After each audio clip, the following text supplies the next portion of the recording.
सर्वव्यापक परमपिता को नमन। आप सभी लोगों को अभिवादन। नमस्ते आचार्य जी। नमस्ते। स्वस्ति वाचन की श्रृंखला में स्वस्ति वाचन आज करना हम 26वां मंत्र का अध्ययन करेंगे। तो आप सभी लोग पुस्तक निकाल लीजिए। तो ये आपके सामने मंत्र है। नहीं तो शीट से आप मंत्र भी देख सकते हैं। पहले मंत्र का 2 बार पाठ करते हैं। एक बार तो श्रद्धा से, दूसरी बार इसलिए करते हैं ताकि जो पूर्वाचार्य हैं उनकी जो देन है वो भी हमारा स्मरण रहे। हमारे लिए उन्होंने बहुत कुछ दिया है, तो पूर्वाचार्यों को नमन करने के अभिप्राय से 2 बार पाठ करते हैं। ओम तमीशानम जगतस् तस्थु सस्पतिम धियम जिन्न मम वसे हो महे वयम उषानो यथा वेदसाम सदवृधे रक्षिता पायुरदवधः स्वस्ताये। बहुत से लोग पढ़ने में यहाँ त्रुटि करते हैं। मैं जानता हूँ कि संस्कृत बैकग्राउंड नहीं है तो ये गलतियां हो जाती है, तो इस पर सुधार दीजिए। ओम तमीशानम जगतस्, यहाँ आधा स ले लीजिए। तमीशानम जगतस् तस्थु सस्पतिम धियम जिन्न मम वसे हो महे वयम उषानो यथा वेदसाम सदवृधे रक्षिता पायुरदवधः स्वस्ताये। ओम शांति शांति शांति। आइए देखते हैं मंत्र क्या कहना चाहते हैं। स्वस्ति वाचन का एक मंत्र है ये। तो इसमें कहा तम ईशानम वयम होमहे, ये मंत्र का अर्थ है। तम ईशानम, जब तम जमा ईशानम करेंगे तो ई बड़ी मात्रा वाली हो जाएगी। तो तम ईशानम वयम होमहे, उस ईश को, उस स्वामी को, उस ईश्वर को, उस परमेश्वर को भी आप कह दें तो हम तो अब ईश्वर न करके कह के परमपिता परमेश्वर कहेंगे।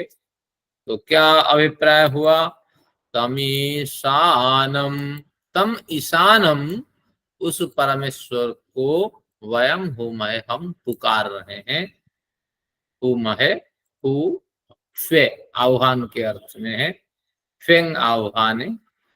तो अब वो कैसा परमपिता है, ये पहली पंक्ति में उसी की चर्चा हुई।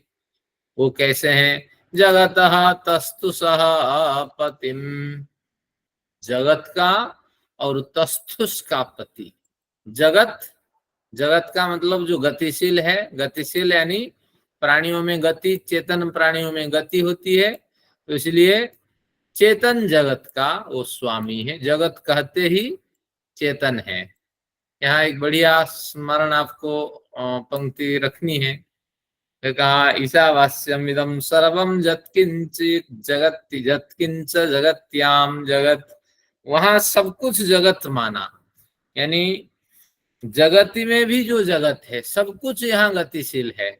जगति में गतिशील पिंड में भी जो स्थिर पिंड है वहां भी गति है, क्योंकि पदार्थ की परिभाषा द्रव्य की परिभाषा ही है।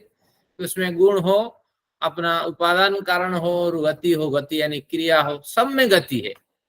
तो लेकिन यहाँ क्या किया, जहाँ स्थिर गति है, मंद गति है, उनको तस्तु सह कह दिया। वास्तविक तो फिर जड़ पदार्थ किसको कहेंगे फिर? हाँ, सभी अगर पदार्थों में गति है, गति यानी परिवर्तन है और क्रियाएं होती है। यहाँ जिनमें मंदता है उनको जड़ कहते हैं। आपने स्पष्ट देखा, इस मंत्र में पृथक किया, लेकिन ईशावास्यम में सबको जगत ही कह दिया। वो तो हाई लेवल का मंत्र है ईशावास्य पे, इसलिए दोनों को आप समझना, पदार्थ सृष्टि के मूल में ही गति है। तो अब देखते हैं क्या कहा कि उस ईश्वर की, हम ईश्वर को हम पुकारते हैं, तम ईशानम वयम हूमहे। वो कैसा है? जगतः तस्तु सह पति, जगतः जगलिर्गतो धातु से बनता है, जो गतिशील है, सृष्टि में जो गतिशील अंश है, यानी जो चेतन समुदाय है, और तस्तु सह जो मंद गतिशील है, यानी जड़ संसार है। गति तो सब में है, तो इसलिए अब इसी के हिसाब से हम अन्वय करेंगे कि चेतन और जड़ संसार के जो पति है, पति यानी पति के दो अर्थ है, जो रक्षा भी करता और पालन भी करता। क्या बढ़िया अर्थ हमने माना है पति का, जो रक्षा भी करता और पालन भी करता, वो पति है। तो इस तरह प्राचीन काल में विवाह हो जाने के बाद पूरा पति जो बन जाता है, उसके लिए तो, पत्नी के लिए तो बड़ा आनंद है, लेकिन पत्नी के लिए बड़ी समस्या, पति के लिए तो बड़ी समस्या हो जाती है। तो अब क्या कहा कि उस ईश्वर को हम पुकार रहे हैं, तम ईशानम वयम हूमहे, जो जगत तस्तु सह पतिम, जो जगत यानी गतिशील, तस्तु स्थिर, इस तरह जगत गतिशील और स्थिर समुदाय के, स्थिर सृष्टि के जो पति है, पालक है। थोड़ा और अधिक खोल दें, क्योंकि यहाँ पालक रक्षक लेंगे, आगे भी पालक रक्षक शब्द आया है, इसलिए यथार्थ अनुवाद न करके अधीश्वर शब्द को यहाँ जोड़ना पड़ा। तो क्या हुआ? चेतन और जड़ जगत के, जड़ संसार के पति यानी जो अधीश्वर है, उस आचार्य जी, की हम उस समय ये नहीं सोचा गया वेद काल में कि कभी वीमेन भी अर्न करेंगी, और एग्रीकल्चरल सेक्टर में तो बराबर का काम करती हैं वीमेन, खेतों में पहले ही। अब विचार करते हैं कि अभी पति का अर्थ पालक है और रक्षक है, मैंने कह दिया। तो तात्पर्य ये है कि पुरुष प्रधान समाज होने के कारण पुरुष ज्यादा एक्टिव होता था प्राचीन भारत में, तो रक्षा करने के लिए वो आगे बढ़ता था और उसका घर वही बसाता था, तो इसलिए उसकी भी जिम्मेदारी पालन की आती थी। लेकिन ऐसा निषेध नहीं किया कि पुरुष ही केवल पालक रक्षक है, महिला का भी उन्होंने पत्नी करके संबोधन किया। पत्नी और पति दोनों ही पा धातु से बनते हैं, केवल प्रत्यय में अंतर है। पत्नी का अर्थ भी है वही पति, जो परिवार का पालन करे, पति का पालन करे, पति की रक्षा करे। इसलिए शब्द में केवल पति शब्द के प्रयोग से आप प्रभावित हो जाते हैं, पत्नी शब्द भी बिल्कुल वही है, पत धातु से और पा धातु से इसका निर्माण होता है। तो इसलिए ये भी हमारी रक्षा करती है। देखिए, एक मेड कितना पैसा ले लेती है, पत्नी निशुल्क, जो नौकरी नहीं करती है, कैसे घर की रखवाली करती है और साथ में पूरी जिंदगी भी गवा देती है। तो इससे और बड़ा रक्षण और बड़ा पालन क्या हो सकता है। तो निश्चित रूप से दोनों अर्थ बराबर है, पति और पत्नी दोनों पा धातु से बनते हैं, और पत धातु से बन भी जाए गतिशील, ये अर्थ होगा। पुरुष से भी महिला अत्यंत गतिशील है। आप सोचते होंगे पुरुष बड़ा दूर जाता है, नौकरी करता है, फिर वहां से चल चल के आता है, फिर सब्जी लाता है, दूध लाता है, ज्यादा चलता है। लेकिन पत्नी से पूछिए वो घर में कितनी बार चलती है, इधर से उधर, उधर से इधर, उधर से इधर। तो निश्चित रूप से अधिक गतिशील पत्नी है परिवार में। तो इस तरह, और एक और विद्वानों ने एक बड़ी परिभाषा की है। एक तो दो परिभाषाएं आपने सुनी, जो रक्षा करे, पालन करे, एक परिभाषा जो अधिक गतिशील है वो पत्नी। पत्नी का भी एक और की भी एक बढ़िया परिभाषा है, पतना त्रायते इति पत्नी। पतन शब्द से, पतन से, जब परिवार पतन की ओर जाए, पुरुष पतन की ओर जाए, उस समय भी वो बचाती है। तो क्या बढ़िया कहा, पुरुष जब धर्म से विच्युत हो जाए तो उसको समझाती है, क्या आदमी हो, खा करके नल्ला पड़े हुए हो, थोड़ा ईश्वर का चिंतन करो, भले ही माँ बाप तुम्हारे रख के गए हैं। ये बात भी कह करके पत्नी प्रभावित करती है पुरुष को और परिवार को भी। तो अगर परिवार में सब बुद्धिमान है, शिक्षित हैं, तो पत्नी का बहुत बड़ा योगदान है, तो आप सब जानते हैं। तो इसलिए कभी ये नहीं कहना कि पुरुषों को केवल काम करने के लिए कहा, पत्नी को काम करने के लिए नहीं कहा, क्योंकि दोनों शब्द एक धातु से बनते हैं। ठीक है। चलिए, वेदों में तो महिलाओं को उत्कृष्ट स्थान दिया गया। हर समय पुत्र और पुरुष की बात करते हैं, स्त्री की बात नहीं। हाँ, वेद क्योंकि में पुरुष प्रधान समाज रहा, यही है, इतना है। क्योंकि महिला पुरुष के घर आती थी, तो इसलिए पुरुषों ने उसको, समाज को इस तरह माना, लेकिन ऐसा नहीं, सम्मान के साथ माना। फिर इसमें आप पढ़ेंगे सूर्यासोम, एक सूक्त है, कभी संतोष मैडम जी इस पे भी लिखिए, सूर्यासोम विवाह सूक्त। यानी सूर्या चाहती है कि मैं सोम से विवाह करूं, अश्विनौ आते हैं, लेकिन पिता सूर्य चाहता है अश्विनौ से विवाह हो, लेकिन बेटी के विरुद्ध नहीं जाता है सूर्य, फिर अपनी बेटी को अश्विनौ को छोड़ करके सोम को प्रदान करता है। तो इस तरह एक बढ़िया उदाहरण दृष्टांत के माध्यम से समझाया, समाज को जहाँ समझाया तो वहाँ बहुत कुछ बताया। महिला की अपनी इच्छा होती है, अपनी चाहत होती है, इस तरह। चलिए, कभी इस पे भी चर्चा करेंगे सूर्यासोम सूक्त पर आजकल तो चाहत बड़ी रिस्की हो गई है, लड़कियों की जिंदगी दांव पे लग गई है। नहीं, श्रृंखलित चाहत। गुरुजी, स्वयंवर सिस्टम वहीं से तो डेवलप हुई है। नहीं, श्रृंखलित चाहत, ऐसा नहीं कि शत्रुघ्न सिन्हा की बेटी बाप का नाम शत्रुघ्न हो जाए और चले जाए मुसलमान, कम से कम 4 बच्चा तो पैदा करके हमारे धर्म को बर्बाद करेगी। उनके बच्चा का ऐसा भी होगा कि कहीं वो टुकड़े टुकड़े करके टैक्सी में भर के शत्रुघ्न सिन्हा को भेज दे। चलो ऐसे मत कहो प्लीज, अब जो भी हो गया सो हो गया, किसी के लिए हम बददुआ क्यों दें। ये मुसलमान लोग ऐसे ही होते हैं। चलो वो, अब हम किसी का नाम लेके हम उसे बददुआ तो ना दें। नहीं करना है, द्वेष नहीं करना है किसी से भी। चलिए, कोई बात नहीं। पर लव जिहाद की बात तो सही है आचार्य जी, नमस्ते। हाँ, नमस्ते। लव जिहाद की बात भी तो सही है।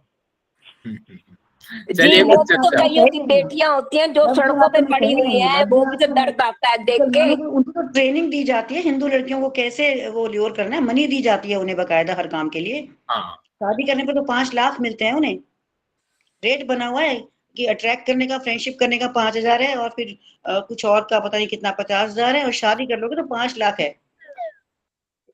मस्जिद देती है उन्हें, मुल्ला।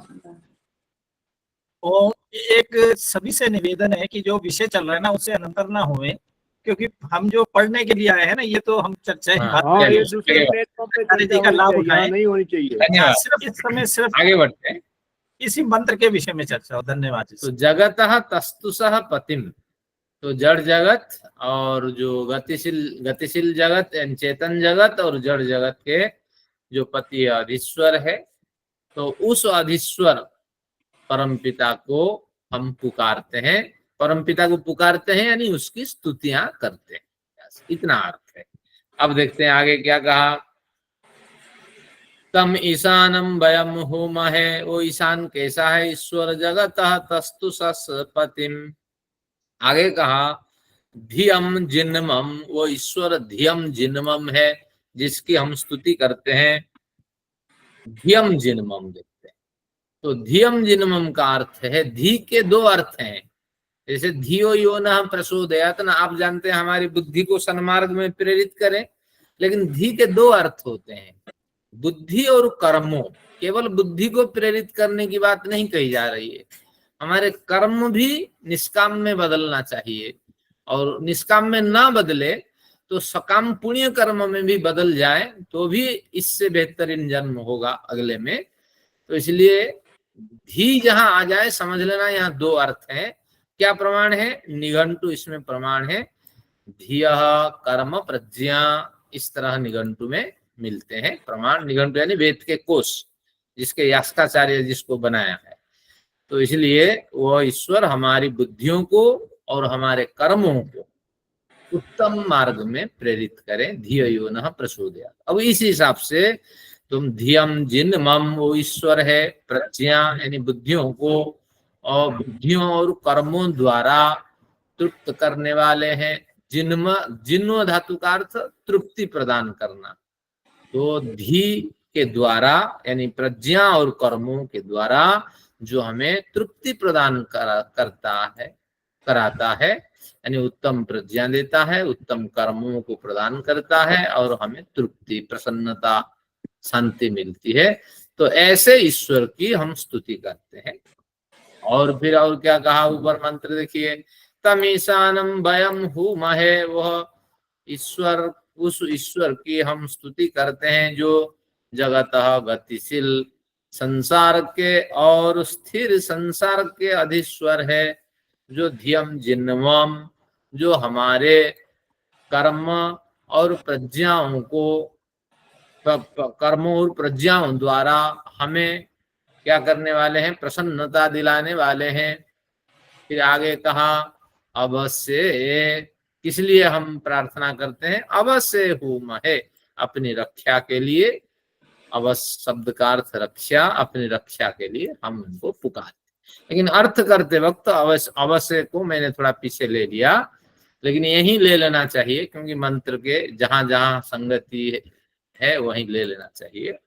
बस ये पहली पंक्ति का अर्थ लग गया। उस ईश्वर की हम स्तुति करते हैं जो चेतन जगत और जड़ जगत के पति हैं, और जो हमारे कर्म और प्रज्ञाओं को ऐसे परिशुद्ध करता है, उससे हम प्रसन्नता प्राप्त करते हैं। और हम अपनी रक्षा के लिए, अपनी रक्षा इस संसार में सुरक्षित जीवित पूर्ण आयु भोग करें, और अगले जन्म में भी हम सुरक्षित हों और कहीं गलत जन्म को प्राप्त न करें। तो इस अभिप्राय से हम उस ईश्वर को पुकारते हैं, उस ईश्वर की स्तुति करते हैं। इस पहली पंक्ति का कितना बड़ा अर्थ रहा, आगे देखते हैं। पुषानो यथा वेदसाम सदवृधे, रक्षिता पायुरदबधः स्वस्ताये। अब कहते हैं पूषा, और एक वचन को एक जगह ले लेते हैं।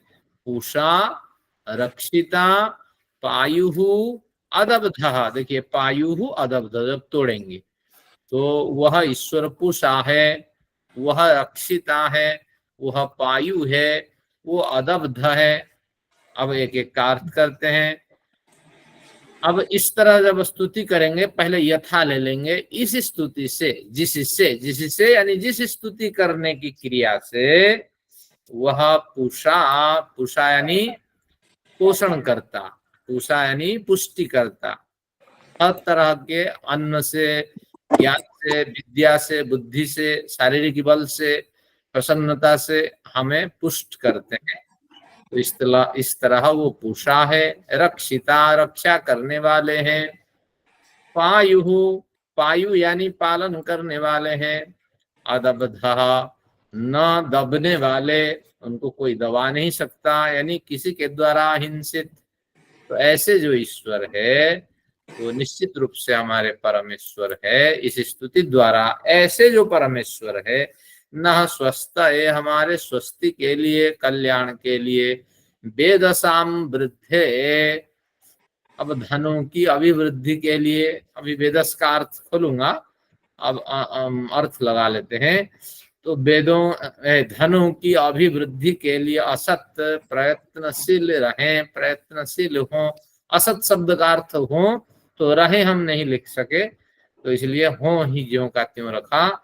तो ऐसी स्तुति करने से, जिससे कि ऐसा जो पूषा, रक्षिता, पायु और अहिंसित जो परमेश्वर, वो हमारी स्वस्थ यानी कल्याण के लिए और धनों की अभिवृद्धि के लिए सदा प्रयत्नशील हों, प्रयत्नशील रहें। यह अभिप्राय है। बेटा साहब 26वां मंत्र है स्वस्ति वाचन का। तो इस तरह हमने इसको पढ़ा। अब वेदसाम पे थोड़ी चर्चा करते हैं। जो वेद शब्द है, इसके बारे में भी आपको जानकारी होनी चाहिए। वेद के 3 अर्थ होते हैं। वेद शब्द के। अगर केवल वेदः वेदो वेदा पुल्लिंग में इसका प्रयोग होता है तो वो आपके ऋक् साम यजुर्वेद है। अगर ये शब्द वेदस करके प्रयोग हो गया, वेदस वेदसौ वेदस वेदांसी वेदांसी, इस तरह जैसे पयः पयस पयांसी पयस पयस पयसी पयांसी, तो इस तरह प्रयोग हो जाए तो आपको समझना ये जो है धन के अर्थ में। अगर वेदो इस तरह प्रयोग होता है तो समझना केवल ही एक अव्यय के रूप में प्रयोग हो जाता है, तो समझना उसका अर्थ है कुशा। तो ये 3 अर्थ हैं वेद के। तो आप जो वेद पढ़ते हैं वो वेदः वेदो वेदा पुल्लिंगांत प्रयोग है, कहीं कहीं भ्रांति नहीं होना। यहाँ आप कहेंगे वेदों की वृद्धि के लिए नहीं हो सकता, क्योंकि वेदस शब्द का प्रयोग है। तो वेदस शब्द का अर्थ होता है धन, धन। तो और अगर आप देखेंगे वेदो करके प्रयोग होता है तो वेदो गृहीत्वा इमं मंत्रम जपेत आता है शास्त्रों में। वेद ग्रहण करके कुशा को हाथ में धर करके इस मंत्र का जप करें, तो वहां वेदो जो है अव्यय के रूप में प्रयोग होता है। तो चलिए, अब अर्थ हो गया वेद शब्द का अर्थ धनों की अभिवृद्धि के लिए। आइए अब इसका वास्तविक अर्थ समझते हैं।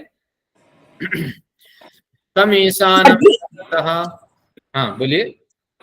एक मिनट, जो कुशा ग्रहण करके करते हैं उसका क्या तात्पर्य है? कुशा एक पवित्र घास माना जाता है, उसमें बैक्टीरिया ना के बराबर प्रवेश करते हैं और हाँ उसकी जो गंध है, उस गंध से उसमें कम बैक्टीरिया होती है। उसको धो करके फिर यज्ञ कर्म में उसको लगाते हैं, अर्पण करते हैं कुशा को। दर्भ उसका प्रयोग है। धन्यवाद। उससे औषधि भी बनती है, उसको घिस करके और उसको बना करके जूस बना करके पिया जाता है। कई आयुर्वेदीय दवा होती है। अच्छा आचार्य जी संकल्प के अर्थ में भी तो कुशा हाथ में लेते हैं। हाँ, ये जो संकल्प आदि है वो वैदिक नहीं है, वो कर्मकांड के जगत में उतर गया। हाँ, लेकिन वेद में ऐसा कुछ नहीं कि केवल आपको कुशा पहन करके मुद्री जैसे सनातनी पद्धति से जो परिचित है, कुशा को एक गांठ बना करके बनाया जाता है, बटुक कहते हैं, बटुका। तो उसको फिर उंगलियों में धारण किया जाता है। फिर जो पंडित होते हैं 5 इधर 5 उधर, अच्छा लगता है ना, यजमान खुश हो जाता है, हमारा पंडित क्या पूजन करते हैं। तो इस तरह विधि विधान सब बनाया गया है, लेकिन ये प्रामाणिक नहीं है। और मंत्र भी एक वेद का पढ़ा जाता है कुशा के अर्थ से। सुना देता हूँ हम लोग तो, मेरे 17 साल तक तो पौराणिक पद्धति है। देखिए क्या, पवित्रस्थे वैष्णव्यो सवितुर्वः उत्पुनात्वछिद्रेण पाणिना चक्षुषा त्वां महीनां पयोसि। इस तरह एक वेद का मंत्र पढ़ के वो कुशा को पहनते हैं हम लोग। तो तात्पर्य ये हुआ कि यहाँ ईश्वर की स्तुति हो रही है, ईश्वर आप पवित्र हो, और कुशा को पवित्र समझ करके हाथ में यजमान डाल देता है या पंडित यजमान के हाथ में डाल देता है। इस तरह केवल सारांश इतना है, कुशा एक पवित्र गुल्म है। गुल्म यानी एक प्लांट है, पौधा है। चलिए अब देखते हैं इस मंत्र में हमने क्या पढ़ा।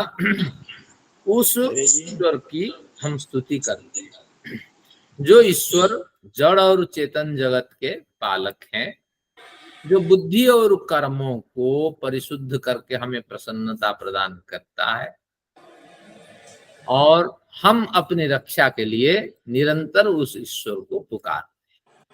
और वह ईश्वर कुशा के रूप में हमारा पोषण करता है, रक्षक बन करके हमारा रक्षण करता है, पायु यानी पालक बन करके हमारा पालन करता है। और वह ईश्वर किसी से भी नहीं दबने वाला है, यानी किसी से भी हिंसा को प्राप्त नहीं करने वाला, अहिंसित है, स्वयं ही अजात शत्रु है। तो ऐसे ईश्वर की अगर हम शरण जाएंगे निश्चित रूप से कल्याण होगा।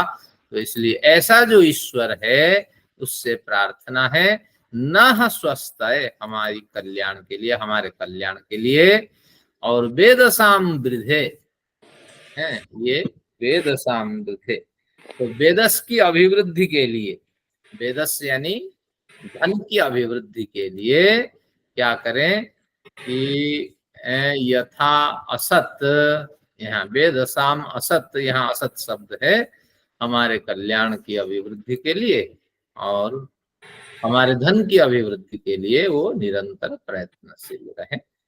तो इस तरह उस परम पिता को हमारा नमन। जहाँ कहीं भी वो सुन रहे होंगे हमारे मंत्र व्याख्यान, तो निश्चित रूप से वो हम पे प्रसन्न हो जाए। ईश्वर प्रियता, इस शब्द का अर्थ है कुशा? कुशा, कुशा वेद, वेद, वेदो, वेदो शब्द का अर्थ है, व में एकार, द में ओ की मात्रा, तो मतलब कुशा, हाँ, एक अव्यय पद है। और वेदस शब्द का अर्थ धन है, अगर स लग जाएगा, और वेदः केवल वेदु वेदा होगा तो वेद होगा। तो इस तरह 3 अर्थ वेद के हैं। ये आपको आज जानकारी हो गया। चलिए, धन्यवाद आपका। और एक मंत्र देखते हैं। मंत्र कहा, आज का प्रकरण को उठाते हैं। आज का प्रकरण जो है 5 पे प्रतिष्ठित है। अनुराधा जी का धन्यवाद करते हैं। और 28 हो गया है, बल्कि पूर्व प्रकरण को थोड़ा स्पष्ट करते हैं ताकि आपको विषयांतर हुआ है तो उसके कष्ट आपका। हाँ जी, वेदा में हेतम पुरुषम महानतम, इसमें वेद का क्या अर्थ होगा? हाँ, बढ़िया। यहाँ विद धातु से वेद शब्द बना है। विद धातु यानी जानना। वेद उसका रूप अलग चलता है, व्यक्ति वित्तः विदंती, तो उसी से भूतकाल में वेद बना। वेद अहम एतम वेदाहम एतम, मैंने जान लिया है इसे। किसे? पुरुषम महानतम, उस महान पुरुष को जान लिया है मैंने। कितनी खुशी हुई होगी बताइए। जब हम जानेंगे तब खुशी होगी। आपने खुशी की बात बता दी। चलिए, ये भी एक अर्थ होगा वेद का। धातु जो अर्थ एक ले लें, शब्द से भिन्न, संज्ञा से भिन्न, एक क्रियापद का भी अर्थ होगा, तो 4 वेद का अर्थ होगा। चलिए, आपने हमेशा कुछ ना कुछ ऐड किया, तो आज इसको भी हम ऐड करेंगे। देखिए, पूर्व प्रकरण में हमने पढ़ा था, जो पिछली 24 तारीख की कक्षा रही, तो उसमें हमने पढ़ा था कि 6 प्रकार की जातियों की यहाँ चर्चा की गई थी। तो 6 प्रकार जातियों में उत्कर्ष समा और अपकर्ष समा, वर्ण्य समा, अवर्ण्य समा, और क्या था, विकल्प समा और साध्य समा। इन पे केवल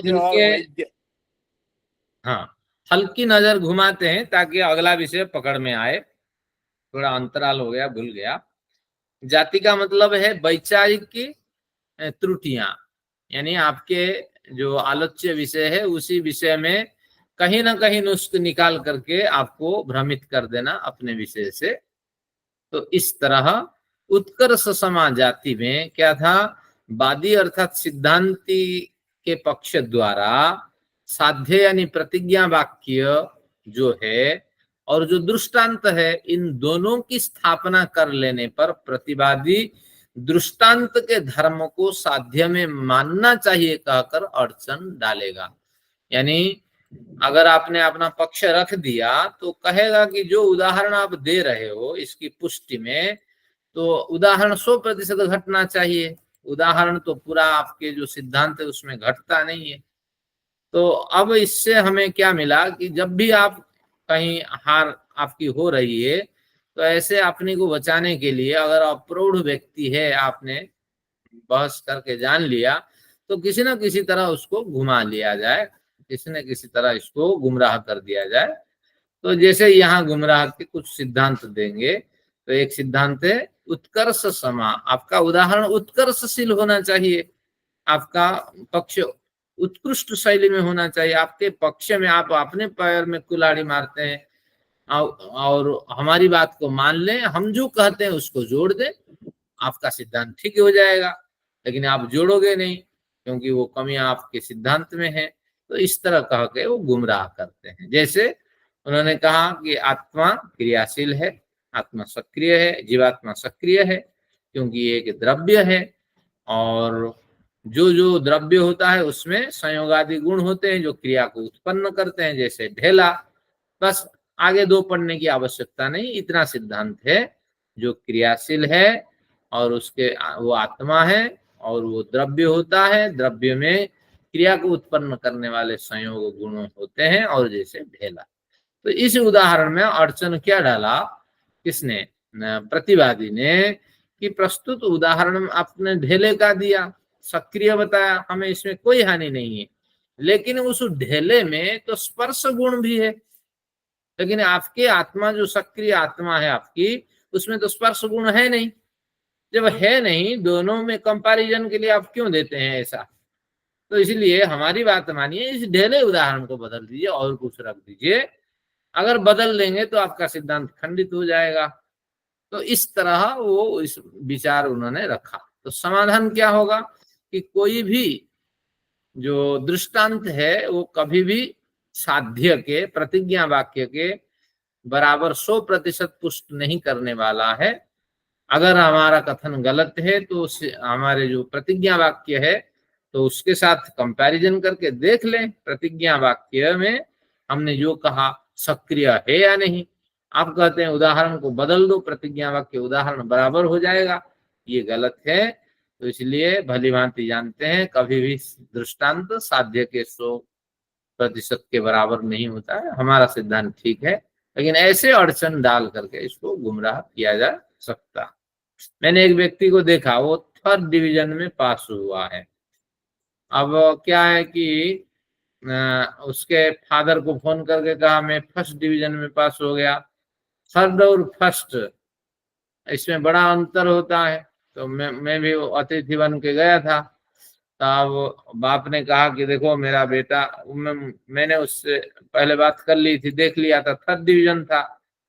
तो फिर उसने उसके घर में जब अतिथि बन के गया, बाप खुश था, 1st डिवीजन में मेरा बेटा पास किया है। जब बताया तो मैंने बताना शुरू किया, अरे ये तो 3rd डिवीजन में पास हुआ है, 1st कहाँ है? मेरे कहने से पूर्व, यानी मैं कहना चाहता था ये तो 3rd डिवीजन में, इतना ही कहा था, वो मुझे धक्का दे दिया। कहा देखो मेरे पैर में बड़ा दर्द है, अब मैं बैठ ही नहीं सकता। किसी तरह अपना बचाव किया कि वहां वो बच जाए। तो मुझे बोलने ही नहीं दिया। 2-3 बार मैंने भी प्रयत्न किया, लेकिन मुझे कोई इतना अनुभव नहीं था। तो इसी तरह बचाव किया जाता है। जब आपको बोलने ही नहीं दिया जाएगा, कराह से कोई चिल्लाएगा मेरे पैर में ऐंठने आ गई, फलाना हुआ, आप पकड़ पकड़ मेरे पैर, बाप उसी में लगा बेटे की खुशी में। अब सिद्धांत कौन सुने? तो इसी तरह ये कह रहा है, एक बढ़िया उदाहरण स्मरण हो आया। तो इसी तरह वो कह रहा है कि बस अड़चन आप डालो, अगर वो फंस गया तो फंस गया, नहीं तो नहीं। चलिए, इस तरह एक हमने पढ़ा उत्कर्ष समा। मेरी बात मान लो, आपके सिद्धांत में उत्कर्ष आ जाएगा। अब अपकर्ष समा यहाँ कहेगा कि आपके सिद्धांत में तो बड़ी त्रुटियां हैं, बड़े अपकर्ष हैं। तो क्या है? साध्य धर्म और दृष्टांत धर्म में है। साध्य का धर्म दृष्टांत में होना चाहिए। साध्य का जो धर्म है, साध्य यानी प्रतिज्ञा वाक्य में आपने जो कहा, ज्यों का त्यों दृष्टांत में वो सारे धर्म होने चाहिए। और दृष्टांत में जो धर्म है वो भी साध्य में होने चाहिए। इसका मतलब यही है, दोनों बराबर होने चाहिए, ये इसका कथन है। तो अब वही सिद्धांत है, आत्मा सक्रिय है द्रव्य होने से, और जो द्रव्य होता है क्रिया को उत्पन्न करने वाले गुण उसमें होते हैं, जैसे ढेला। ये हो गया। अब इसमें क्या कहना चाहता है? यहाँ कहना चाहता है अभिभू है। भैया आपने तो आत्मा को सक्रिय बताया, लेकिन साध्य के धर्म साधन में होना चाहिए, यही हमारा सिद्धांत था। साध्य का धर्म दृष्टांत में होने चाहिए, और दृष्टांत आपने ढेला दिया। और आत्मा को सक्रिय मानते हो, विभू मानते या नहीं? कहाँ मानते? जब विभू मानते हो तो ये धर्म भी तो होने चाहिए आपके दृष्टांत में। आपने ढेला कह के आराम कर लिया, लेकिन ये कमी क्यों आने दिया? तो ऐसे बोलते जो अभिभू गलत कहा, हाँ, जो विभू है और जो क्रिया के गुण से युक्त है, ऐसा कोई उदाहरण आप दे देते, लेकिन ढेले को दे दिया, और ढेले में बड़ी कमी है, बड़ी कमी अपकर्ष है ढेले में, तो इसलिए या ये उदाहरण नहीं चलने वाला है, उदाहरण बदल दें, नहीं तो ये कमियां तो साफ दिख रही है। जो आप आत्मा सक्रिय कहते हो उसमें भी बड़े सारे गुण अभी छिपे हुए हैं, ये सारे गुण ढेले में नहीं मिलने वाले, तो ऐसे उदाहरण न दिया करो। इस तरह कह के उसको घुमा लेने, मतलब उसको गुमराह कर देना है। अब सिद्धांत इतना है कि कोई भी दृष्टांत साध्य के 100% बराबर नहीं होता है, इसलिए इस पे बात ना किया करो। इस तरह कह के उसको समझाना होगा या न्यायाधीश को बताना होगा कि ये छल कर रहा है। मैं भी उस समय अगर पिता को बताता, उसके चक्कर में न फंस करके, नहीं आपका पिता, आपका बेटा धोखा दे रहा है, बहाना बना रहा है, तो निश्चित रूप से सत्य का खुलासा हो जाता। लेकिन मैंने नहीं कर पाया, बाद में हुआ होगा, लेकिन वो बच गया, इतना सात्विक था लड़का। चलिए अब वर्णीय समा की चर्चा करते हैं। वर्णीय यानी जो अभी वर्णन के योग्य नहीं है और जिसका वर्णन किया जाना है उसको वर्णीय करते हैं। तो अगर वर्णीय है, वर्णीय कौन है? प्रतिज्ञा वाक्य है, क्योंकि प्रतिज्ञा वाक्य अभी साध्य, साध्य यानी वर्णीय है। अब जब इसकी सिद्धि हो जाएगी, इस थ्योरी को हम वेरीफाई कर लेंगे तो ये सिद्ध हो जाएगा। तो प्रतिज्ञा वाक्य का नाम साध्य भी है, पक्ष भी है और यहाँ वर्णीय भी है। तो अब वर्णीय समा में उन्होंने क्या कहा, अगर प्रतिज्ञा वाक्य वर्णीय है तो बस आप प्रतिज्ञा वाक्य रख दिए, हेतु रख दिए और उदाहरण रख दिए। लेकिन उदाहरण का कौन सा तो आपका सिद्ध है बताइए? उदाहरण भी तो साध्य है, प्रतिज्ञा वाक्य साध्य है, उसको सिद्ध बनाना है। उदाहरण भी जो दिया वो भी लड़खड़ाता हुआ उदाहरण है, तो उसको भी साध्य करना है। तो ऐसे में दो साध्य आप रख करके कहते हैं इसको सिद्ध करो, तो ये ठीक नहीं है। दोनों में से कोई एक तो समाधान देने वाला होता, तो आत्मा सक्रिय या निष्क्रिय है संदेह है, तभी तो आप पंचावयव रखते हैं। और जो उदाहरण ढेले के बारे में देते हैं, ये सक्रिय या निष्क्रिय है, ये भी संदेहास्पद है, तभी तो इसके आत्मा के साथ इसको आप रखते हैं। तो इस तरह कह करके उन्होंने गुमराह किया। समाधान कुछ नहीं है इसका, समाधान इतना है कि कोई भी आप प्रतिज्ञा वाक्य को हमारे देख लें और कोई भी दृष्टांत 100% साध्य के बराबर नहीं होता है, इसलिए आप इसमें बहस न करें। अगर आप बहस करते हैं, ये आपकी जाति है, जाति परक वैचारिक त्रुटियां आप उत्पन्न कर रहे हैं, गुमराह कर रहे हैं, सिद्धांत से हट रहे हैं, इस तरह। और अवर्णीय समा भी वही है कि जो अभी वर्णन के योग्य नहीं हुआ है वो अवर्णीय समा है, और आपका अवर्णीय जो है वो आपका साध्य है। दृष्टांत भी अवर्णीय है, तो वहां वर्णीय था, वर्णन के योग्य। अवर्णीय का मतलब जिसका वर्णन नहीं किया जाना है। जब वर्णन नहीं किया जाना है, जो साध्य नहीं है, सिद्ध है, दृष्टांत भी सिद्ध है और आपका प्रतिज्ञा वाक्य भी सिद्ध है, तो फिर इसमें हम क्यों इसमें माथा मारे? आप स्वयं सिद्धांत बना देते हैं, स्वयं ही आप सारा कुछ कर लेते हैं। तो इसलिए ये अवर्णीय समा जाति, आप तो स्वयं सिद्ध है, सब कुछ आप सिद्ध करके लाते हैं, और पंचावयव रख करके साध्य की प्रतीक्षा क्यों करते हैं? तो बस इसका उल्टा कह करके उसको गुमराह करना। आप तो स्वयं सिद्ध पुरुष हैं, सिद्धात्मा है, पहुंचे हुए संत हैं, महात्मा है, इस तरह कह के गुमराह कर देना। आइए तो आचार्य जी, इसमें तो आत्मा को सक्रिय और निष्क्रिय लेकर के मतलब वादी प्रतिवादी ने किया। एक जो आम चलता है कि आत्मा है या नहीं है, वो ऐसा उदाहरण तो इसमें नहीं लिया गया कि एक कह रहा है आत्मा है और दूसरा कह रहा है आत्मा की एग्जिस्टेंस ही नहीं है। डॉक्टर्स तो कहते हैं आत्मा को चीज नहीं है, प्राण रुक गए तो सांस रुक गई तो बस खत्म। नहीं, ये बस हमारी यहाँ चर्चा का विषय के रूप में नहीं आया, लेकिन ये तो दिखता है ना, आत्मा नहीं तो शरीर कैसे चलती है। मैं तो पिछली बार भी कहा था, ये वो नित्य तो नहीं मानते, कहते प्राण निकल गए बस शरीर गया, आत्मा जैसी कोई चीज है ही नहीं। हाँ, अब जल सड़न कैसे शुरू होता है शरीर में? तो इतना पवित्र है, सड़ने नहीं देता शरीर को। और उसके निकलते ही सड़न शुरू होता है। तो इसमें हम वो उदाहरण हम नहीं बना सकते हैं कि आत्मा है या नहीं है? हम बना सकते हैं, पंचावय बना के एक प्रस्तुत आप करें। पंचावय बना के वो उदाहरण भी ले सकते हैं ना? बिल्कुल, ठीक है। आत्मा अवश्य है। पिछले बार में पढ़े भी होंगे उसमें, शायद प्रथम आनिक में। शायद तो किया था आत्मा। अगली बार एक मैं दे देता हूँ पंचावय के माध्यम से। हाँ, आत्मा की सत्ता है और कहीं आत्मा की सत्ता नहीं है।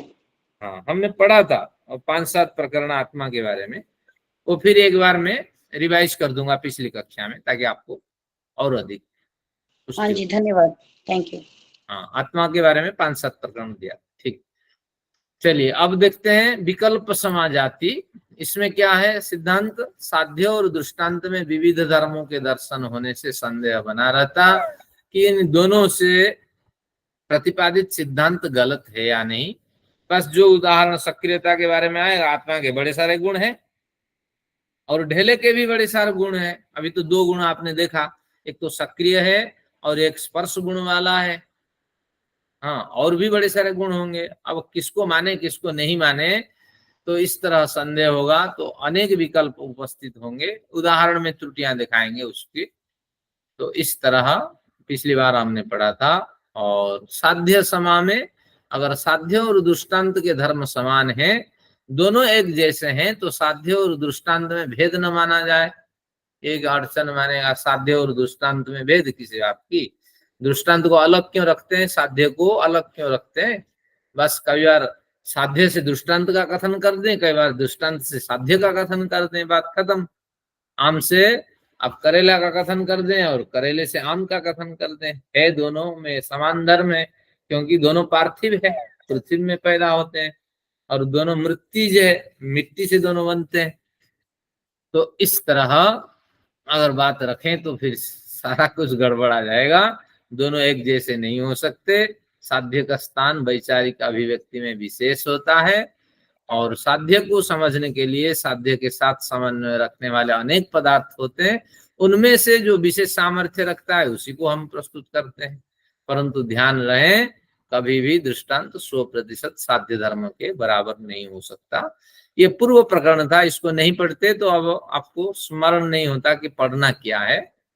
अब देखते हैं आज का प्रकरण हम स्पर्श करते हैं।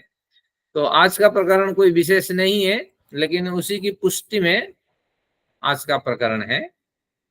तो आज का प्रकरण जो है द्वितीय भाग है, जाति षटक।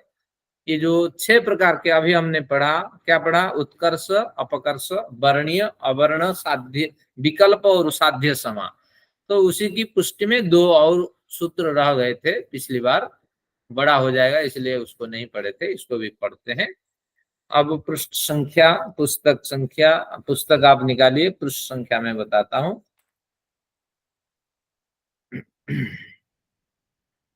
न्याय दर्शन 5म अध्याय, प्रथमानिक 5वां सूत्र। बजाज साहब मिला? पृष्ठ संख्या 602। बजाज साहब मेरी पुस्तक बराबर है। बजाज साहब पहले मेरे साथ पुस्तक खरीदते हैं ना, ताकि समस्या न हो। आपकी पुस्तक कौन सी है? ब्रह्ममुनि की है?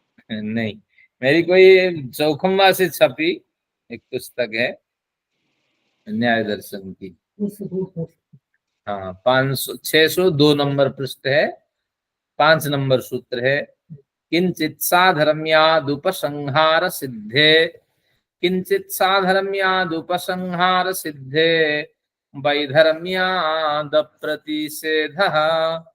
किंचित साधर्म्यादुपसंहार सिद्धे, वैधर्म्याद प्रतिषेधः। किंचित साधर्म्याद, कुछ थोड़े बहुत साधर्म्य लेकर, उपसंहार सिद्धे, उपसंहार तक सिद्धि कर लेने पर, वैधर्म्यात, उस पदार्थ में थोड़े बहुत वैधर्म्य निकाल करके अगर आप अपना पक्ष रखते हैं तो आप प्रतिषेधः, हमारा पक्ष कभी भी खंडित नहीं होने वाला है। एक बार फिर देखिए, हर एक पदार्थ में अनेक साधर्म्य वैधर्म्य होते हैं। तो कुछ विशेष वैधर्म्य को लेकर जब उपसंहार तक हमारा पक्ष सिद्ध हो गया, लेकिन उस सिद्ध सिद्धांतों के अवयवों में से कुछ थोड़े बहुत वैधर्म्य लेकर अपना पक्ष अगर आप रखते हैं, वैधर्म्यात अपने वैधर्म्य पक्ष की स्थापना करते हैं, तो उससे अप्रतिषेध, हमारा जो यथार्थ सिद्धांत है वो अप्रतिषेध होगा, क्योंकि कुछ विशेष साधर्म्य को हमने लिया है, आपने सामान्य वैधर्म्य को दिखाया है। तो इस तरह इन दोनों में भिन्नता है। तो कुछ एक समान धर्मों के आधार पर वादी द्वारा अपने पक्ष की, यानी यथार्थ पक्ष की, नहीं तो हम अपने पक्ष मानेंगे, वे अपने पक्ष मानेंगे। बकरी को नहीं मारेंगे भैया, तो पहले तो उसको नपुंसक बना दिए हो, अब उसके जीवन में क्या रहा, केवल ही घास पत्ता खाता रहेगा, आपके अनाज खत्म कर देगा, तो इसलिए इसको मार डालो। ये मरने के लिए तो पैदा हुआ है, एक तो नपुंसक बनाए और फिर उसको मार डालना है। तो ये उनका पक्ष है, जबरदस्त पक्ष है। भैया नपुंसक किसने बनाया, क्यों आपने बकरी पाला, तो ये बड़े सारे तर्क, इस ओर कौन ध्यान दे। तो इसलिए कुछ विशेष साधर्म्यों पर, साधर्म्यों के आधार पर, हाँ है? तो आचार्य जी, हाँ जी बताइए। इसमें तो ये इसी सूत्र को लेकर के जो प्रतिपक्षी है वो ये कहेगा मैंने भी तो पंचावयव से सिद्ध कर दिया अपना पक्ष।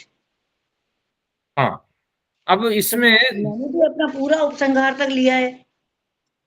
देखिए दोनों में क्या होता है, अभी तो केवल हम जाति के संदर्भ में अध्ययन कर रहे हैं। विपक्षी अपना पक्ष रखता है और पक्षी अपना पक्ष रखता है, तो इसमें एक ही पक्ष पे चर्चा की जाती है।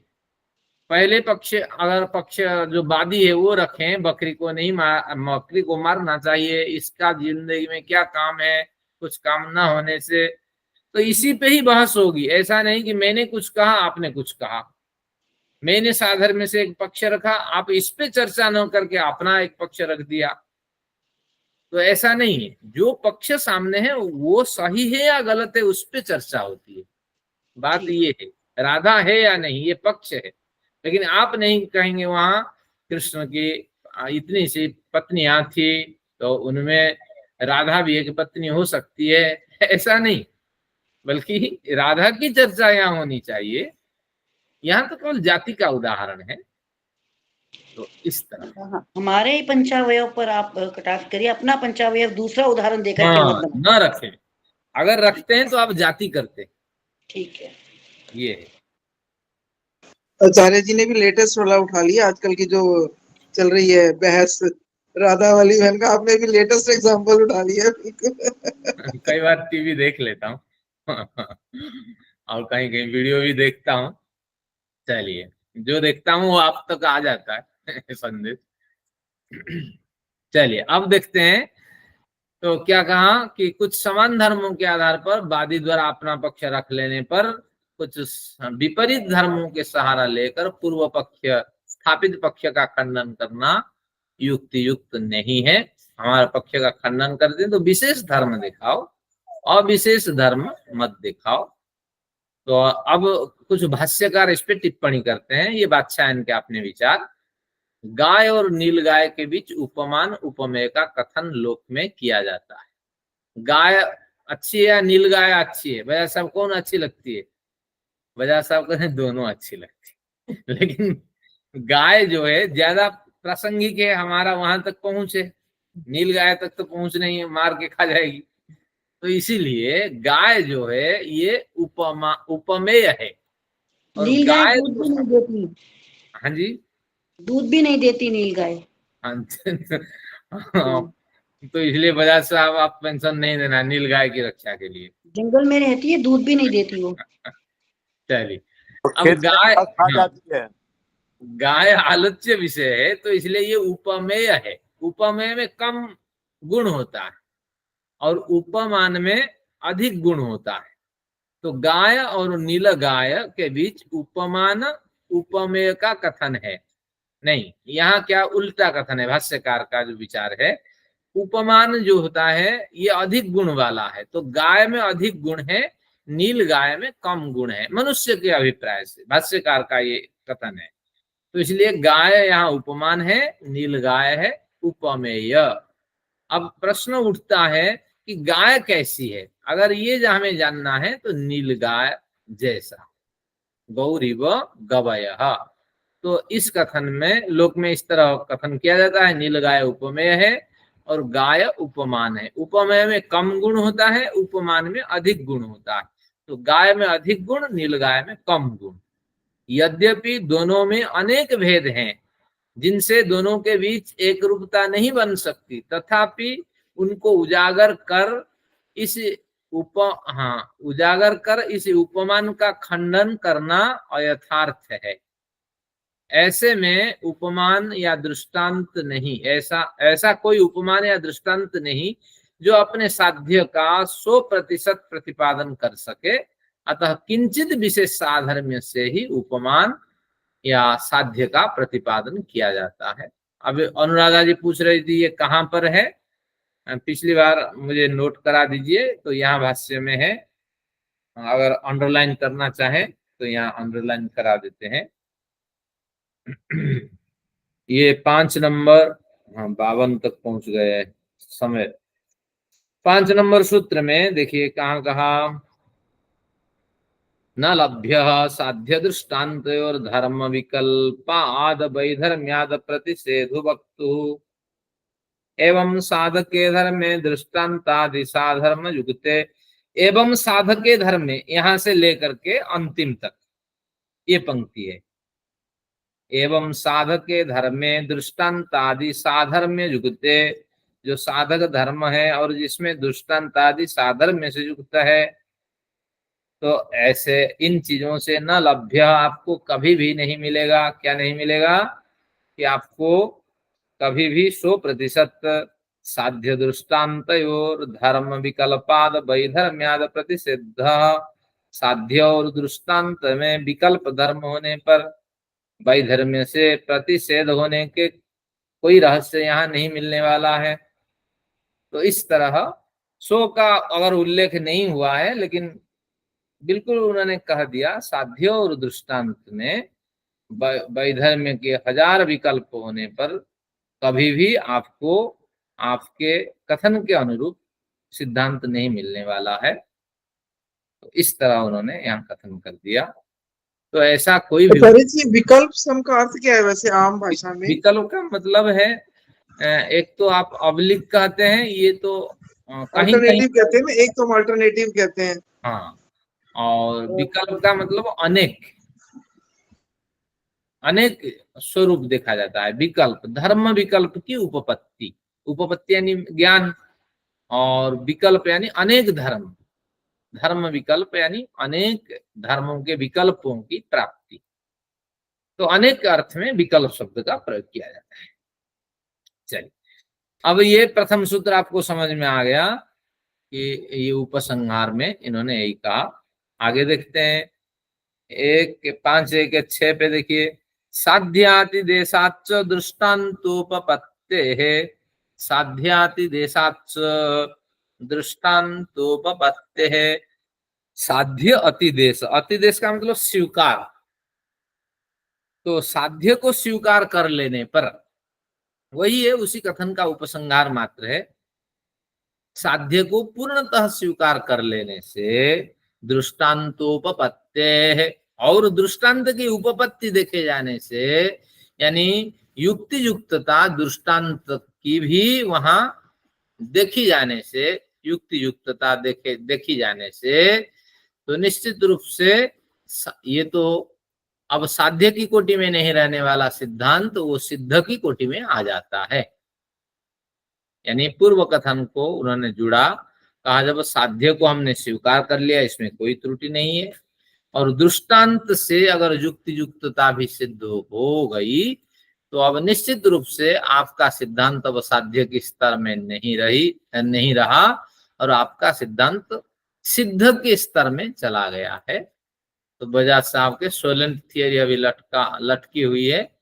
जब इसकी इस तरह साध्य को स्वीकार कर लिया जाएगा और दृष्टांत से उपपत्ति हो जाएगी, सूर्य में भी बड़े प्राणी हैं और उनका आग्नेय शरीर है, ये बजाज साहब के सिद्धांत है, इसकी पुष्टि हो जाएगी। तो फिर वहां अगर हम जन्म लेंगे तो हमारा आग्नेय शरीर होगा, तो और कुछ होगा।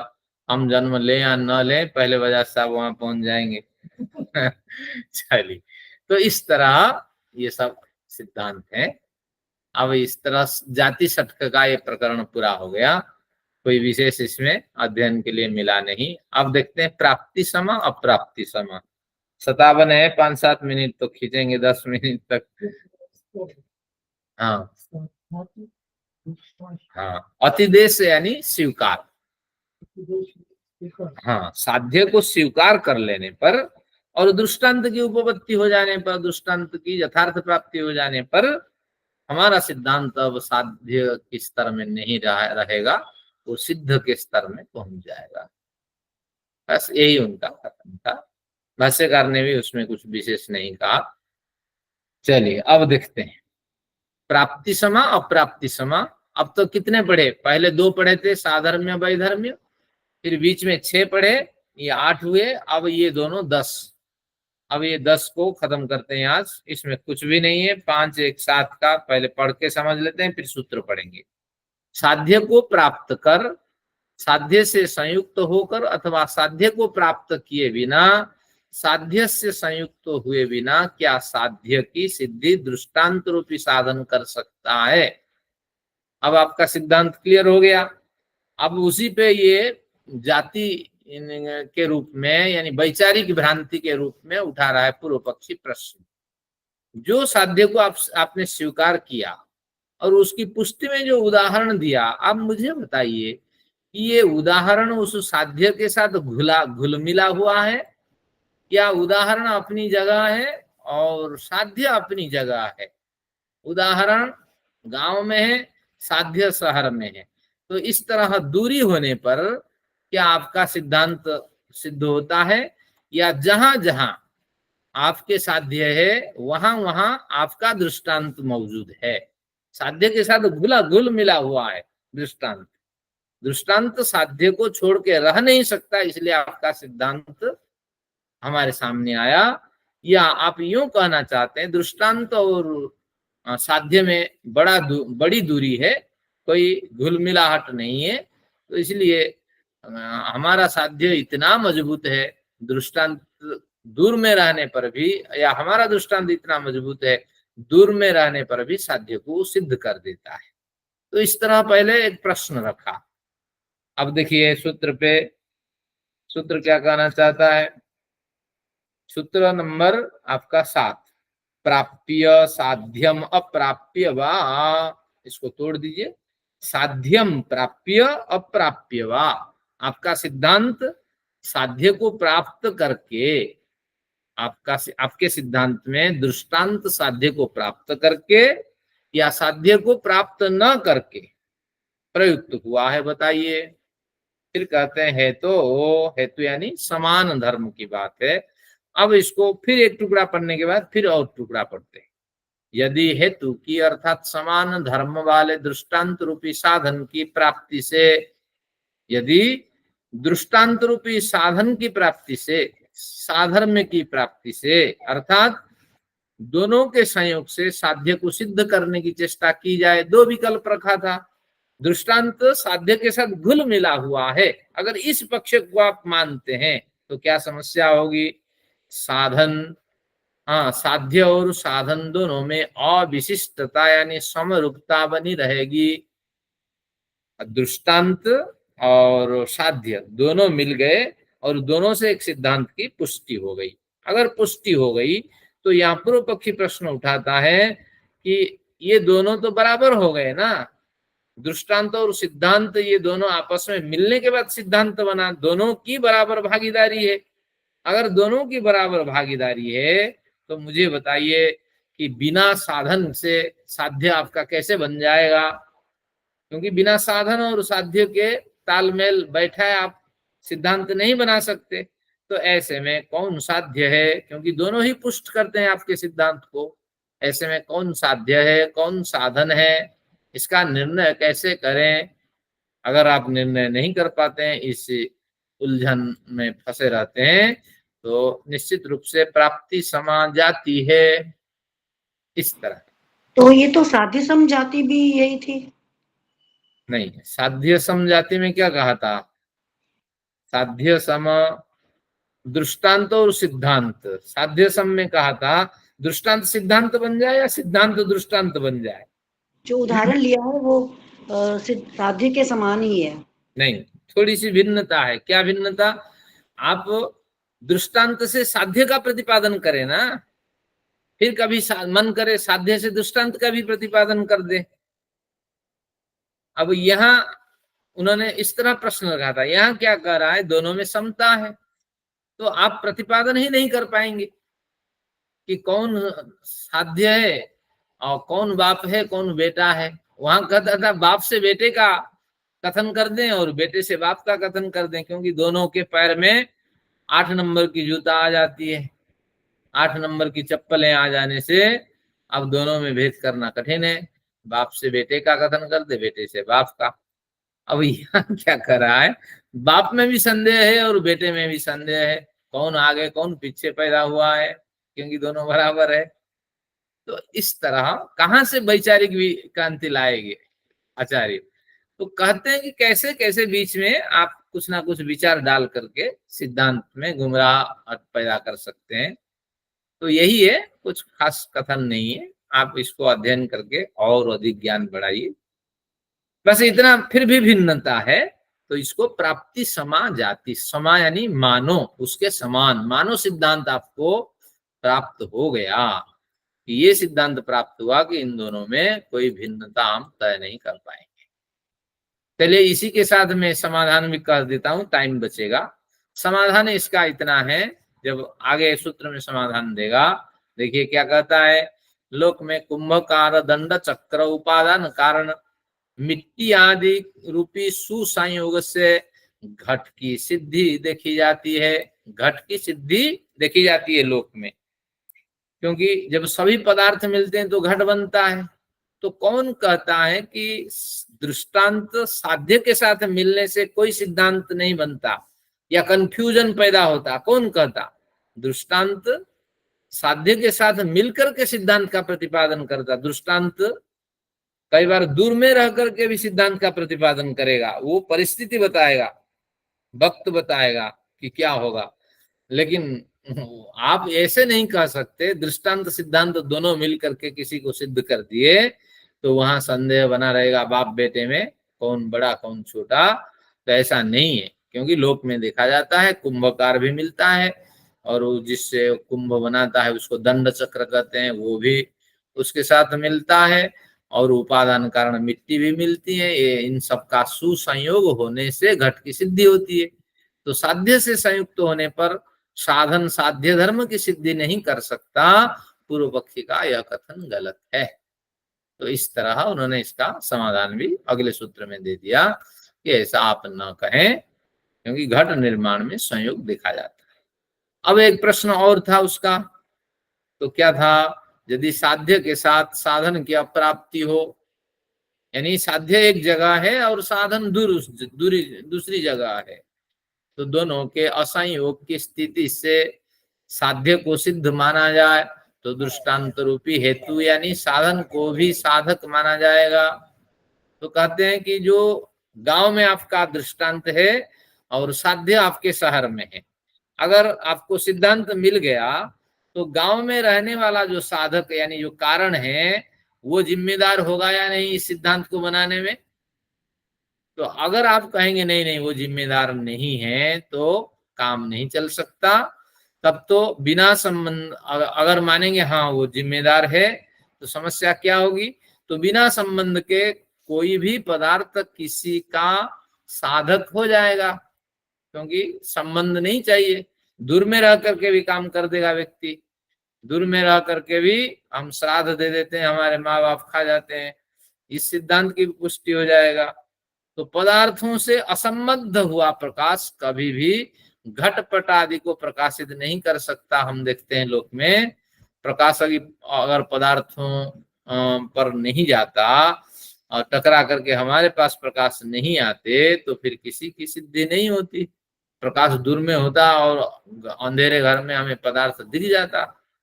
तो जैसे ये संभव नहीं है, यहाँ कैसे संभव हो सकता है? अतः हेतु की अप्राप्ति से की गई साध्य की सिद्धि अप्राप्ति समा, जो प्राप्त नहीं हो सकता और उसको अगर प्राप्त जैसा आप मानते हो तो ये अप्राप्ति समा जाती है। ये बात समझ में आई? यानी दूरस्थ होने पर भी उससे आप सिद्धांत को सिद्ध करना चाहते हैं, उस दृष्टांत से ये गलत होगा। अगर इसको मानते हैं तो ये अप्राप्ति समा जाति के स्तर में आता है। अब इसका समाधान बिल्कुल यही है। उन्होंने कहा दूरस्थ रह करके भी दृष्टांत कई परिस्थिति में सिद्ध कर देगा, किसको? साध्य को सिद्ध कर देगा और सिद्धांत बना देगा। किस तरह? जैसे सेनचीति नामक एक यज्ञ है, मीमांसा का भी दर्शन पढ़ेंगे, कई कर्मकांडीय यज्ञों की चर्चा है। स्वेनचीति, आग्नेय चीति, तो इस सुपर्ण चीति, इस तरह बड़े यज्ञ होते हैं। आजकल तो यज्ञ प्रथा खत्म हो गई है, लेकिन प्राचीन भारत में चलती थी। तो सेनचित यज्ञ करके उसमें शत्रु को मारने के लिए वो यज्ञ किया जाता था, शत्रु उससे मर जाए। जैसे आप पढ़ेंगे ये मीमांसा प्रकरण, उसमें साफ कहा है कि भैया शराब पीनी है तो कम पैसे वाले शराब क्यों पीना है, शराब पीकर तो मरना ही है। तो इससे बढ़िया भैया आप क्या करो, बढ़िया शराब पियो, कुछ दिन और जी जाओगे। तो इसी उदाहरण को देके उन्होंने वहां स्पष्ट किया, अगर आप शत्रु को मारना है यानी बुराइयों से हैं, आपको लड़ने की कोई ताकत नहीं मिली है, आप व्यभिचार करना चाहते हैं, तो निश्चित रूप से आप क्या करो, यज्ञ करो और शत्रु के विनाश के लिए प्रार्थना करो। हो सके आपको सद्बुद्धि मिल जाए और आप आगे चल करके आप विचार को बदल दें। तो इस अभिप्राय से संचित किया जाता था। ऐसा कोई यज्ञ नहीं है कि जिस यज्ञ को करके आप दूसरे की हत्या कर दें। अगर ऐसा होता तो जेलेंस्की इस तरह यज्ञ करता और सबको मार डालता। तो आप समझ लेना चाहिए, इस यज्ञ का बिल्कुल वहां उद्देश्य स्पष्ट किया गया। शराब का उदाहरण दे करके, मरना है तूने तय कर लिया तो अच्छी शराब खरीदो, पावा पावा खरीद करके पीते हो और जल्दी ही मर जाओगे, यूं ही तो मरना है, कुछ दिन और जी जाओ। भैया साहब समझ में आया? तो इसलिए शराब नहीं पीनी है, अगर पीनी है तो बढ़िया पीनी है, मरने के लिए आपने कफन सिर में बांध लिया। तो इसी तरह शत्रु से दुश्मनी लेनी है तो बस मारना नहीं है, बस यज्ञ करो। यज्ञ हो सके आपके दिमाग में भावनात्मक परिवर्तन हो जाए, और यज्ञ करने से तो किसी की हत्या होगी नहीं। तो इस तरह उदाहरण, प्राप्ति का उदाहरण आजकल के परिप्रेक्ष्य में जो सही बैठता हो ऐसा कोई लेना चाहिए। हाँ, ले उस समय ईश्वर की सत्ता है या नहीं है, तो अब ईश्वर के पास जाके थोड़ी उसकी सत्ता प्रूव करेंगे हम। देखिए मैंने उदाहरण दिया आज के परिप्रेक्ष्य में, प्रूव करेंगे ईश्वर की सत्ता। देखिए विशेष के परिप्रेक्ष्य में दिया, विविध परिप्रेक्ष्य में कार्य और कारण के बीच में यथावत संबंध देखा जाता है। कभी दोनों निकट में मिलकर तो कभी दोनों दूर में मिलकर सिद्धांतों को सिद्ध करते हैं। देखिए महाकाश में गए हुए उपग्रह जो साधन माने जाते हैं, वे अपने साध्य स्रोत पृथ्वी स्थित प्रयोगशालाओं से सर्वदा जुड़े रहते हैं। यानी गांव में होने पर भी आपका जो साधन है वो शहर में रहने वाले साध्य से किसी न किसी रूप में जुड़ा रहता है, तभी तो सिद्धांत को पुष्ट करता है। जैसे महाकाश में गए हुए उपग्रह जो है वो पृथ्वी स्थ प्रयोगशाला में भी जुड़े रहते हैं, तभी तो वृष्टि होगी या नहीं, तूफान होगा या नहीं, इन सिद्धांतों को पुष्ट कर पाते हैं, सिद्ध कर पाते हैं। तो ऐसे कुछ प्रभावी उदाहरण देना चाहिए, लेकिन उस समय प्रचलित जो उदाहरण थे ग्रंथकार के दिमाग में, मीमांसा दर्शन के, उन्होंने दिया इससे नचित यज्ञ करके देखिए, घर में यज्ञ करता है और दुश्मन की मृत्यु हो जाए कामना करता है, और ये ऐसे पूर्व पक्षी द्वारा किया गया जो कार्य काफी हद तक सिद्ध होता है। जो दुष्ट व्यक्ति है उसकी जल्दी मृत्यु हो जाती है, क्योंकि गलत व्यसन में फंसा रहता है, और नहीं तो सामाजिक लोग मार डालते हैं इत्यादि कारण उस पे आरोपित होते, तभी तो अच्छा व्यक्ति बुरे व्यक्ति की मृत्यु की कामना करता है। तो ये कुछ कारण होते हैं, लेकिन सेनचित यज्ञ से शत्रु की कभी हत्या नहीं होती, बल्कि मन परिवर्तन होता है, अपनी शत्रुता को हम दूर करते हैं। तो इस तरह उन्होंने उदाहरण दिया। अब समय हमारे पास 2-3 मिनट, अब सूत्र के साथ न्याय कर लेते हैं। तो सूत्र में 7 नंबर सूत्र देखिए, प्राप्य साध्यम अप्राप्य वा, साध्य को प्राप्त करके आपका सिद्धांत सिद्ध होगा या साध्य को न प्राप्त करके, बानी अथवा हेतु हो, समान धर्म रूपी हेतु को लेकर के अगर प्राप्ति साध्य को प्राप्त करके दृष्टांत अपना अभिप्राय सिद्ध करता है, किसी सिद्धांत को जन्म देता है, तो समस्या क्या होगी? प्राप्तिया अविशिष्टत्वात्, कोई विशिष्टता नहीं होगी। पूर्व पक्षी का प्रश्न है कि प्राप्ति होने से दोनों में समता बनी रहेगी, ये समस्या रहेगी। अप्राप्तिया, ये द जब टूटेगा तो अ निकलेगा इसमें, अप्राप्तिया असाधकत्वाच्च, अगर अप्राप्ति से सिद्धांत सिद्ध हो जाता है तो अब समस्या ये होगी असाधकत्वाच्च, ऐसा ये कभी संभव ही नहीं है। असाधकत्वाच्च, ये कभी साधन के क्षेत्र में नहीं आता है और बिना साधन के सक्रिय रहते साध्य की प्राप्ति हो गई। तो इसलिए ये प्राप्ति और अप्राप्ति सम उदाहरण इस तरह समझ लेना चाहिए। पूर्व प्राप्ति में प्राप्ति सम जाति और दूसरी की अप्राप्ति में अप्राप्ति सम जाति। फिर उसका समाधान दिया घटादि निष्पत्ति दर्शनात्, जैसे विविध पदार्थों के कुंभकार दंड चक्र आदि से घड़े बनते हैं, इन सब की प्राप्ति होती है, सुसंयोग होता है तभी बनते हैं, लोक में देखे जाते हैं। तो इसी न्याय से कई क्षेत्रों में कारण और कार्य दोनों मिलकर के पदार्थों को उत्पन्न करेंगे। फिर कहते हैं पीड़ने चाभिचारा पीड़ने च अभिचारात् अप्रतिषेधः, पीड़ने कई बार शत्रु को पीड़ित करने के लिए अभिचार आदि क्रियाएं की जाती है, और भाष्यकार ने अभिचार के अर्थ में इन्होंने लिया सेनचित का अर्थ लिया। तो अभिचार क्रिया का मतलब है कि दूसरों के प्रति क्या करना, दूसरों के विनाश, दूसरों की हानि के लिए कुछ यज्ञ करना, कुछ प्रार्थनाएं करनी, तो इसको अभिचारिक क्रिया कहा जाता है। जब मीमांसा पढ़ेंगे वहां बिल्कुल क्लियर है, मीमांसा इतना बढ़िया दर्शन है।